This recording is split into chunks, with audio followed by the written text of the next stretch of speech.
Bismillahirrahmanirrahim. Assalamualaikum warahmatullahi wabarakatuh. Alhamdulillah, wassalatu wassalamu ala asrofil anbiya wal mursalin wa ala alihi washabi rasulillahi ajmain amma ba'du. Nah, jadi saya yaitu Iwa Salsabila Lubis, di mana saya akan menjelaskan tentang definisi uang, bank, dan persamaan pertukaran Irving Fisher. Yang dimana materi yang saya akan bawakan ini merupakan judul dari mata kuliah saya, judul beberapa materi dari mata kuliah saya itu ekonomi fisika. Dan dosen pengampunya adalah Bapak Pandapotan Harahap MPFIS MPD. Oke, langsung saja kita akan membahas untuk pertama kali tentang definisi uang. Nah, jadi uang adalah alat pembayaran yang sah yang diterbitkan oleh pemerintah atau bank sentral, baik berbentuk kertas maupun logam, yang memiliki nilai atau besaran tertentu yang tertera pada kertas atau logam yang dimaksud yang penggunaannya diatur dan dilindungi dengan undang-undang.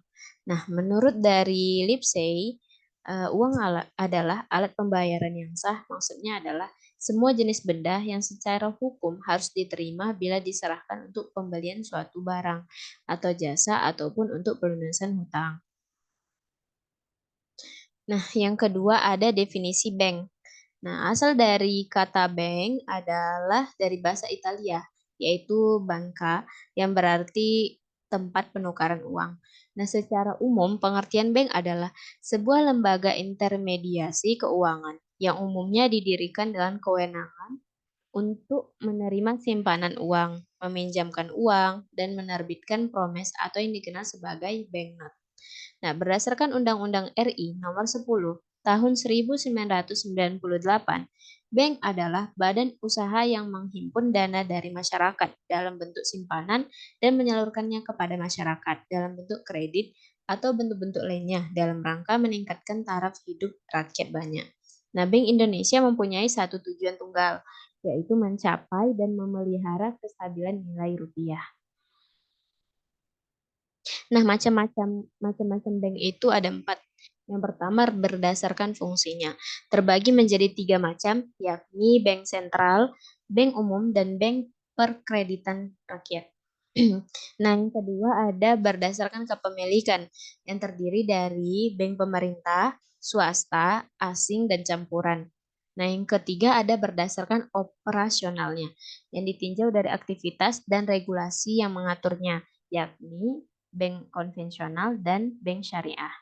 Nah, yang keempat, berdasarkan bentuk badan usaha. Nah, dikategorikan menjadi 4 macam, meliputi kooperasi, perusahaan perseorangan, perseroan terbatas, dan firma. Nah, yang terakhir kita membahas tentang persamaan pertukaran Irving Fisher.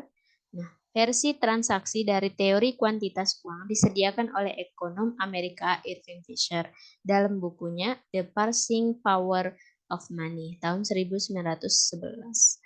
Nah, menurut Fisher, hal-hal lain tetap tidak berubah ketika jumlah uang yang beredar meningkat.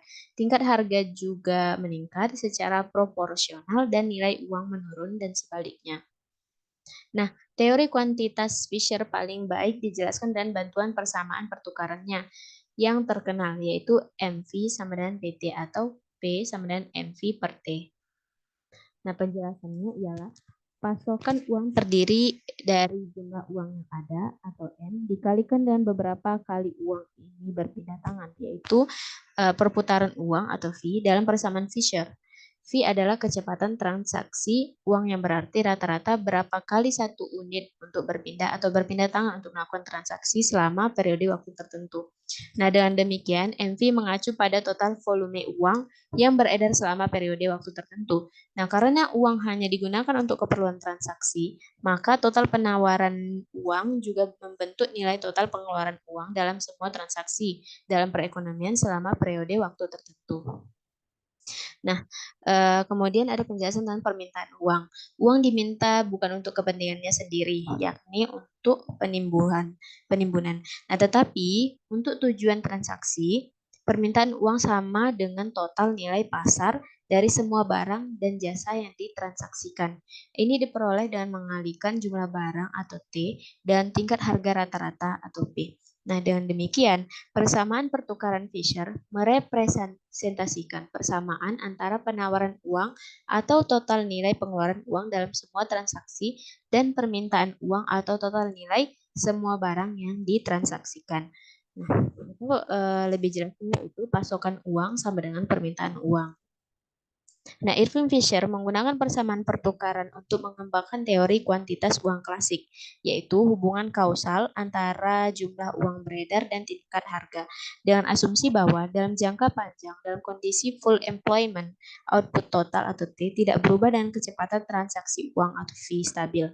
Nah, Fisher mampu menunjukkan hubungan kausal antara jumlah uang beredar dengan tingkat harga.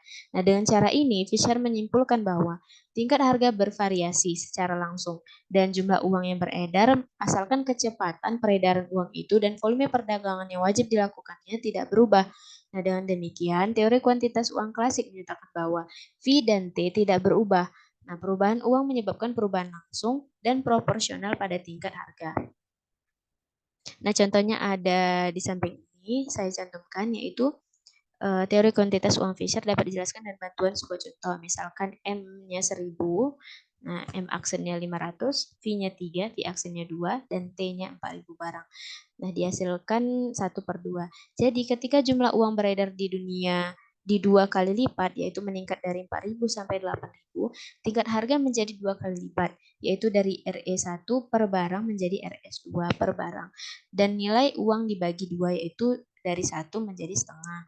Nah, dari sini if the supply of money is halved, nah dia didapatkan hasil value of money-nya 1/P-nya adalah sama dengan 2. Nah, jadi ketika jumlah uang beredar dibelah 2, yaitu berkurang dari 4000 menjadi 2000, tingkat harga dibelah 2 yaitu dari 1 menjadi setengah, dan nilai uang digandakan yaitu dari 1 menjadi 2. Nah, inilah teori tentang kuantitas uang Fisher. Dapat dilihat di layar ini, layar berikut. Nah, sekian dari penjelasan saya. Lebih dan kurang saya mohon maaf. Wabillahi taufiq wal hidayah. Assalamualaikum warahmatullahi wabarakatuh.